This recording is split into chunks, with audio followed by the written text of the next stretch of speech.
Hello, everybody. Hello. I'm Tony D. Welcome back to Tony D's Main Channel, and I want to talk to you once again about Paul McCartney, the greatest singer-songwriter of all time. Now, as I've noticed over the many years being a Paul McCartney fan, Paul has this knack of writing great story-type songs, because you could say ballads, about fictional people who are facing loneliness or sadness, and also songs that serve to console the listener who is feeling lonely or sad. And I want to make a video here about several of these songs from Paul's career about this. And of course, the first one is my favorite Beatles song by Paul, and that's Eleanor Rigby.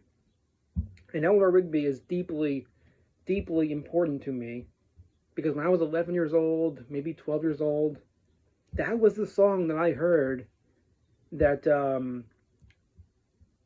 that made me become a Beatles fan.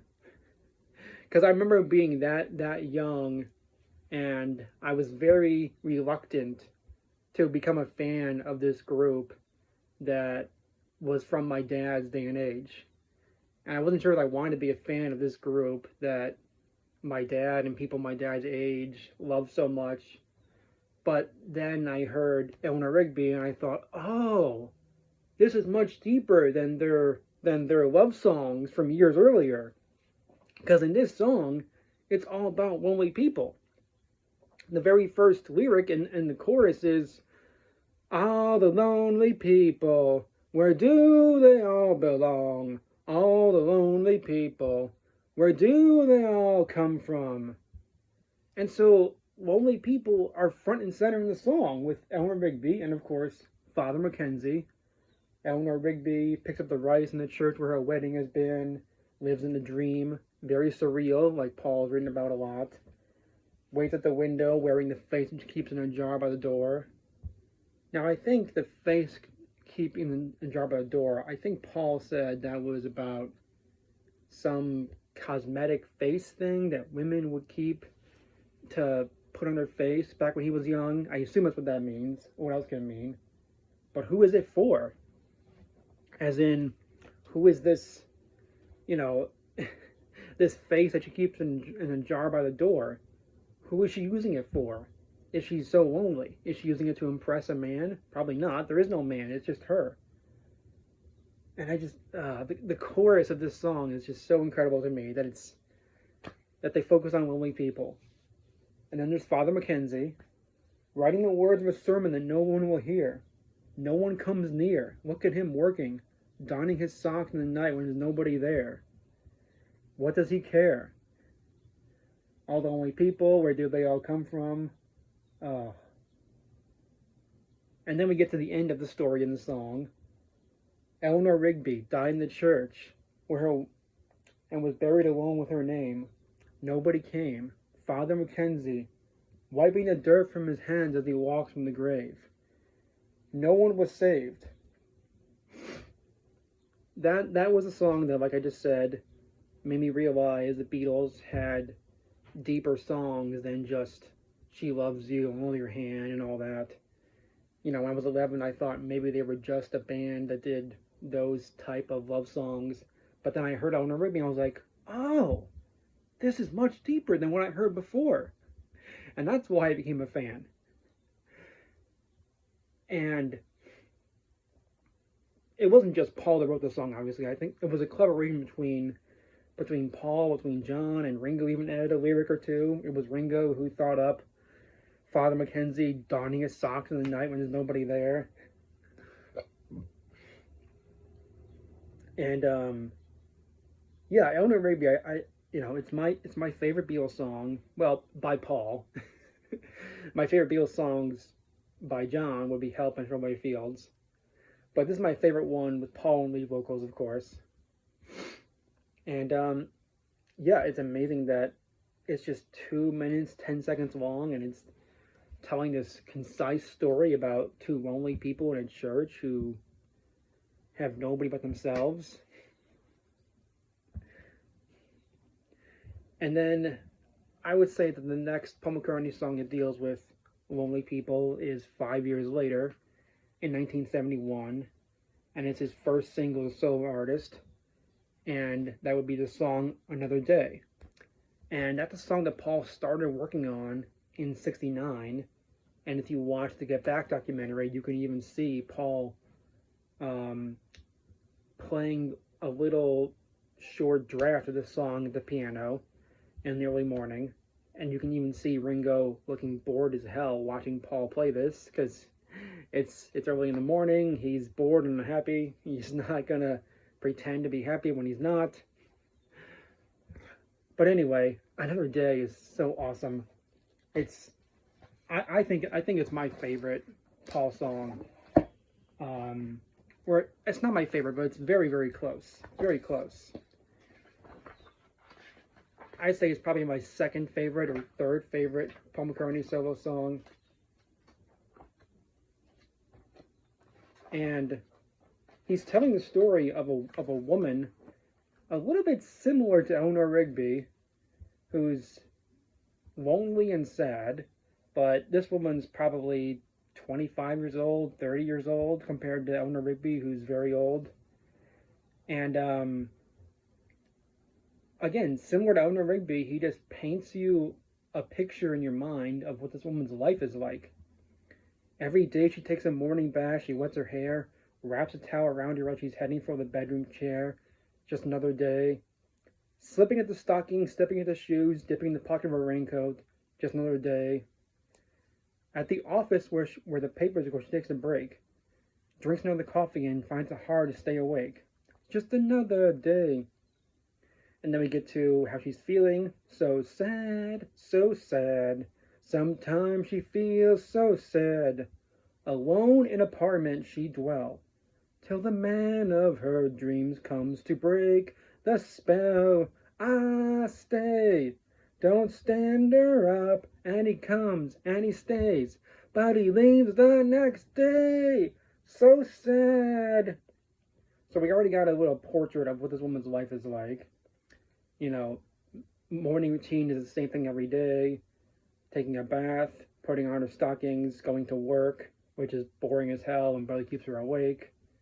And the spell, as in like loneliness, depression, sadness, is broken by a man that she has some affair with, who just leaves the next day. Who is this man? Could it be a married man who just leaves the next day because he has to go see his wife? Could it be a casual thing where they don't want to make it serious? We don't know. She posts on the letter to the Sound of Five, which we find out from this book, the lyrics. Sound of Five was this radio show where people would write in about their problems. I love that little detail there. People gather around her and she finds it hard to stay alive. Just another day. Sometimes she feels so sad. And that's the story. And, if you read Paul McCartney's book, The Lyrics, in 2021, he does reveal that he wrote this song about this fictional character sort of based on what he thought Linda's life was like before she met him.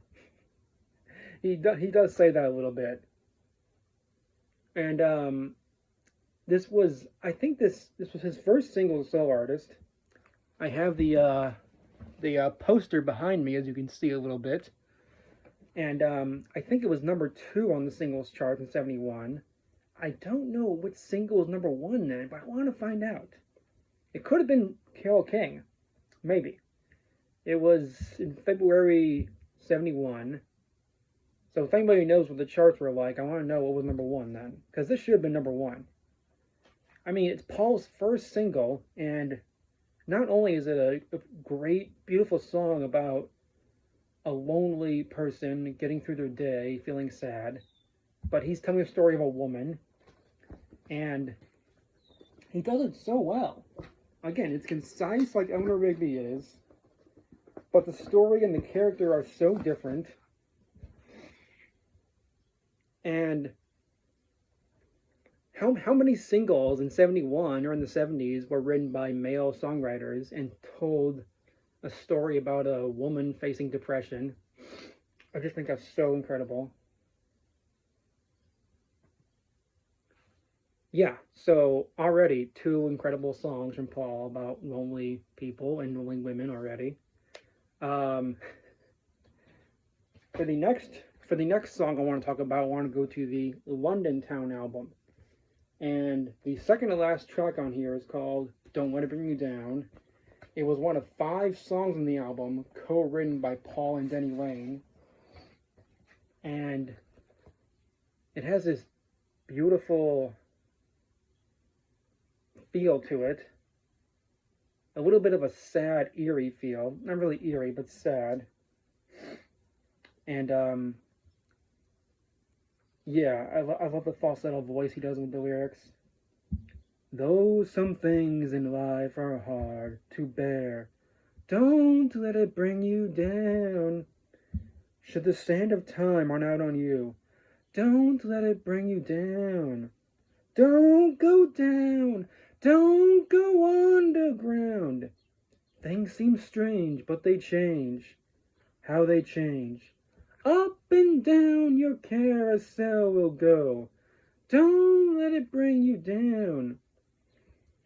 When the price you pay is high, don't let it bring you down.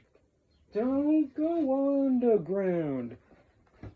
I think these are beautiful lyrics, and when I first heard that song way back in 2020 or so, as a lonely person, I just thought they were so profound. And again, Paul is using his songwriting mind to reach out and write consoling words to ease the mind of somebody who's facing distress. Yeah, it's a beautiful song. If you don't know Don't Let It Bring Me Down, get the London Town album and go right to that one, or play the whole album. It's beautiful. Paul's falsetto voice on there is beautiful. And again, the lyrics are perfect for someone who needs help with loneliness. That's one of those meaningful songs to me. And then next we get to the Tug of War album from 1982 with track 3 on the album called Somebody Who Cares. And again, I discovered the Tug of War album when I was 23 from a library. And this is one of those songs on the album that just absolutely floored me. When your body is coming apart at the seams and the whole thing's feeling low, you're convincing yourself that there's nobody there. I know how you feel. Now there I'm thinking, Paul, do you know how I feel? Do you? Because I didn't think Paul did know how I feel to be lonely. He doesn't seem like somebody who was lonely that much. But he's saying that he knows. Like somebody has taken the wheels off your car when you had somewhere to go. Well, it's annoying not going very far, I know. But somebody cares. And this is where it gets to the beautiful vocals and beautiful harmonies in the song. There's always someone somewhere, you should know by now. Always somebody who cares. It's happening day in, day out. Well, you know by now. Always somebody who cares. And if you don't know it, how will it find you? How will we know your whereabouts? But I know how you feel. There's a beautiful little pan flute instrument in this song that's just so lovely. And again, for Paul to sing that he knows how you feel, feeling like you've got nowhere to go, like there's nobody who cares. It's such a beautiful sentiment. It's so meaningful from him. It's so comforting. It's yeah, again, this song just feels like a great hug from somebody when you have nobody to lean on. And it's very curious, wondering what got him to write this. If I'm trying to play psychiatrist, maybe it had to do with Paul losing John a year and a half before this album came out. Maybe he's expressing that he had nobody to turn to then. I don't know. But it's one of his most emotional, sentimental songs for me, to think that he knows how I feel. And now we go 4 years in the future with the album Press to Play for a track called Footprints. That's also about someone very lonely. Now, he wrote this song with Eric Stewart, and the story that I heard is that they started writing this song because Eric Stewart said, "It's beautiful outside," and then they just start writing the lyrics based on that one phrase. So the lyrics are, "It's beautiful outside, an old hen gathers wood. Can he see me sitting here? His mind is somewhere else. His friends have flown away, he's left out in the cold. He won't sit by my fire. He says he likes it in the snow. His footprint where footprints never go. He likes it in the snow. It's getting dark outside. Has he someone waiting there? Or is he living on his own? Where footprints never go. Oh, white blanket, hiding the traces of tears she didn't see. Oh, white blanket covers the memory of all that used to be, all that used to be. But his heart keeps aching in the same old way. He can't help feeling that she might come back someday." So clearly, this is a story of a man who's run away from all his friends, or they've left him, and there's a woman that he loved, but she's gone, and now he's just hiding in a forest where footprints never go. God, it's very sad. And yeah, I love this song. A magpie looks for food. That's a bird, obviously. The old hand throws a crumb. Do you think he's found a friend where footprints never go? God, it's so beautiful. Oh, I love this song. Paul just has it. I don't know how Paul just does it. I don't know how he does it. Obviously, he didn't experience what's in the song, but he can just so easily write these words that tell the story of someone facing this loneliness, someone has no love in their life, has lost their lover, and they're just hiding out in the woods with nobody there with them. You know, it's a little bit like Eleanor Rigby, but even she had Father Mackenzie. Well, they didn't meet, obviously, but Footprints is, one of the best McCartney songs most people don't even know. And it just, I love the feeling it evokes. And, in the 1990s, in 95, Ringo Starr's first wife, Maureen, sadly died, I think of cancer or leukemia, I forget which one. But Paul even wrote a song to console her children, called Little Willow. And that's a really good song. Yeah.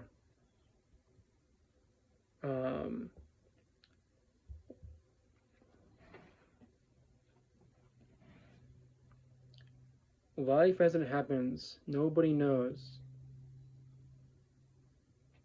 Oh, it's beautiful.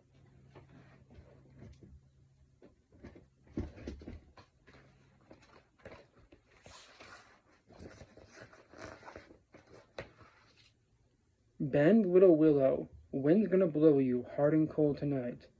Life as it happens, nobody warns you. Hold on tight. Nothing's gonna shake your love, take your love away. No one's out to break your heart. It only seems that way. Sleep, little willow, peace gonna follow. Time will heal your wounds. Grow to the heavens now and forever.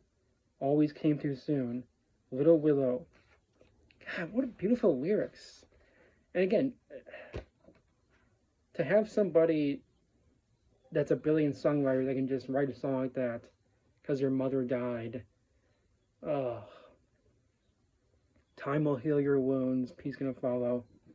For anybody who's lost a parent or lost anyone in their life important to them, those are important lyrics to remember. Time will heal your wounds, peace gonna follow. Really beautiful lyrics.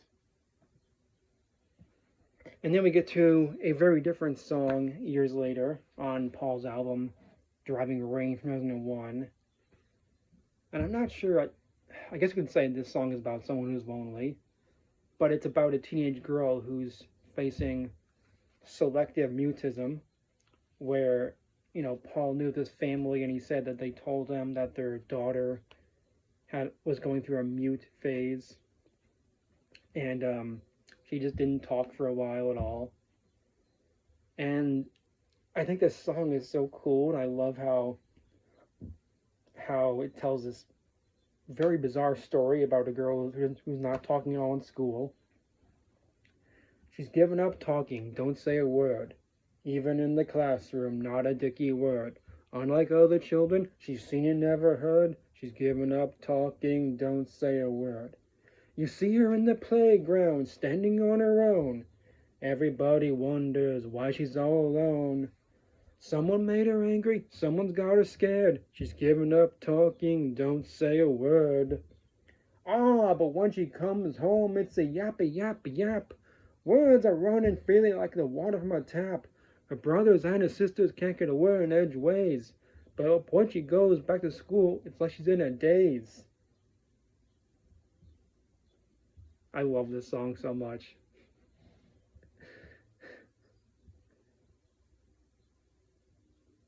Yeah, this is one of those Paul McCartney songs that is so eerie in its feel and in its vibe and its story.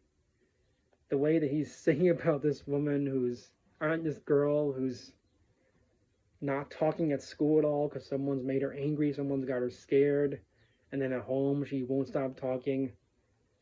And the guitar riff in this song gives it a very scary feel, like something scary happened to this girl. Like, I don't know, maybe someone at the school sexually assaulted her, and that's why she's mute now. It reminds me of this novel I had to read in high school called Speak, about a girl who was sexually assaulted, and then she was just mute and didn't talk much at school for a long time. It's a very similar feel in this song. I love that feel. I just think it's so cool. Yeah, Paul brings this really eerie, scary, macabre feel to the song in a way. Well, macabre may be the wrong word, but it's just such a cool song. Yeah, I love this song. Okay, now we're going to go to the next one. And this is from Consecration Backyard, my favorite album. And a song that's very meaningful to me. And that's Too Much Rain. Now, like I said before, Consecration in the Backyard album came out when I was just turning 15. And of course, teenage years, high school years were the worst years for me. But this song is Paul singing lyrics that taught me to be positive and taught me to brighten my spirits. And that's Too Much Rain. Laugh when your eyes are burning. Smile when your heart is filled with pain. Laugh when you think about your sorrow. Make a vow that it's not gonna happen again. It's not right in one life. Too much rain. You know that the wheels keep turning. Why do the tears run down your face? We used to hide away our feelings. But for now, tell yourself it won't happen again. It's not right in one life. It's too much rain, too much for anyone, too hard for anyone. Who wants a happy and peaceful life? You've got to learn to laugh. And I just remember hearing that so many times at 15 years old and thinking, just learn to laugh? That's what makes life better? Just laughing? But he's not saying just laugh at anything. He's just saying, when life gets you down, laugh. Laugh at life, and that'll make you happier. And I learned to do just that. And I just love that first verse about smile when your heart is filled with pain, and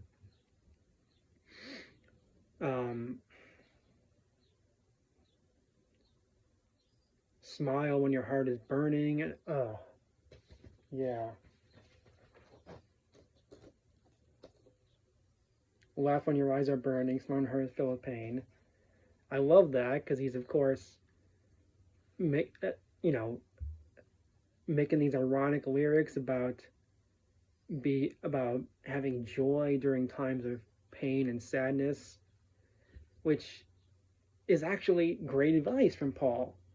That when you are feeling down, find some joy in it, find some laughter in the situation. And that's the very advice that Paul taught me in this song. To find joy, to find laughter, to find happiness in whatever your sadness is. It's all about solace. And solace means something good in a bad situation. And that's the advice that I would give to anybody who's feeling down. Find some kind of joy or something in your sad situations. That's what Paul's telling you in this song. That's the lesson I took to heart. And if I could meet Paul, I would thank him for this song and for imparting that lesson to me, which he could impart to anybody. And yeah, and also, I love this falsetto voice in this song. I love the flugelhorn solo in the middle eight. But just the words are so meaningful to me. And one more song on this list that I want to talk about, and that's a bonus track on the album Memory Most Full. There's a bonus track on here called Why So Blue, which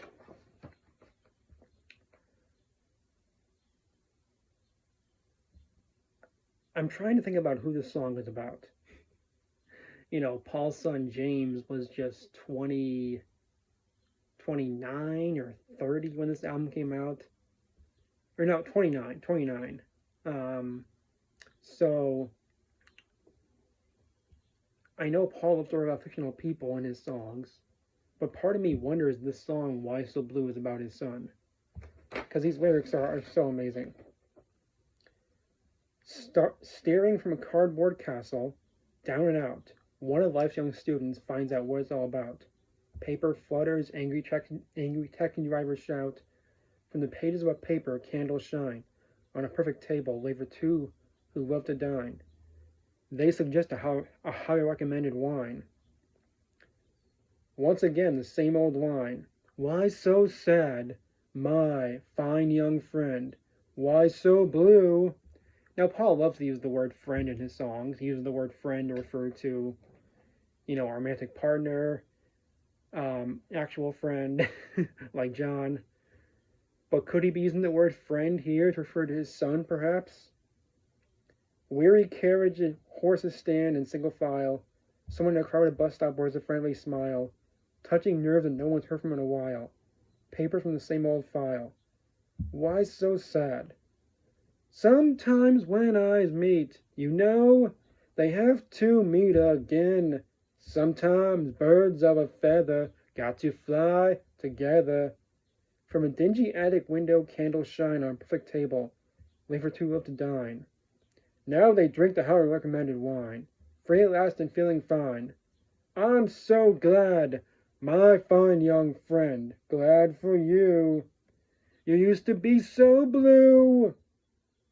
Why so blue?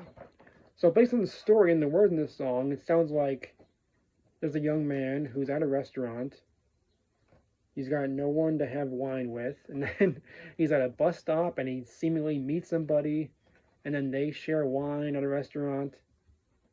So it's a happy ending, really. But yeah, again, it shows out Paul's incredible knack for writing these little story songs about lonely people. And that's a knack that that I deeply admire about Paul. And you don't get that in every singer-songwriter out there. That's why Paul is so special. He can write about almost anything and everything. So thank you for all these incredible songs, Sir Paul. Thank you. Happy birthday. Happy Father's Day, Sir Paul. Thank you. And thank you for watching.